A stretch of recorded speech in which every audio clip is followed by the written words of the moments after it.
Let's start by making your name 1.3 or 1.5 inches wide and no bigger than a ½ inch tall. Let's start there. I've created a custom material selection for these tiny cutouts, and I use a level 1, speed 1, 4/6, and 1 pass for this. Grab yourself a scrap sheet of vinyl. Go ahead and load it in and ready to cut. And let's go ahead and get ready to weed.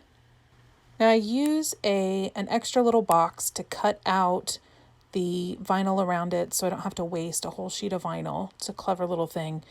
And my little bee got stuck, which is no big deal. I can just lay it back down and poke it through and, find the little hang-arounds and put them back in. I don't even know if that's a word. But I found it, stuck it back in, and then we're off. I am using the Brannboll font, Brannboll. I always get that messed up. But this is for personal use, and that can be purchased commercially. This one is just for personal use, so that's the font that I chose.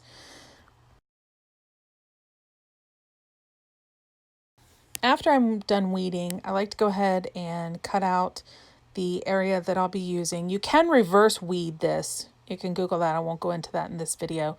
And then I just take a small piece of my transfer tape and plop it on upside down because I find that's the easiest, and cut out the little portion that I want. Normally I would use my burnishing tool to burnish this, but since it's such a small area, that's kind of hard to say, I just use my finger and my fingernail and just push and smush and rub until you think it's good.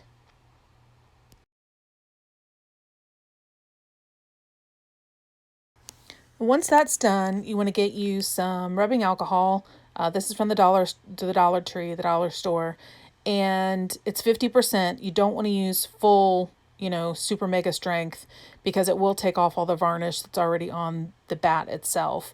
So just lightly wipe it down to get any, residue or anything like that may be hanging out, and give it a little blow, dry it off, and set it in the little grooves of your burnishing tool. I thought this was so cool and so clever, and it works because if you try and hold on to it any way else, it's going to roll around and it's nuts. So I just peel it off the back, and I always go slow just to make sure there's nothing hanging around. And I kind of just eyeball it. Just kind of look and see what looks straight. And, you can use a ruler or whatever, but you don't have to. And you can just finger press it on there, burnish it with your fingers. The heat helps from your hands, and I think that makes it a little bit easier than trying to use a tool, but you can certainly use a tool to burnish that if you prefer.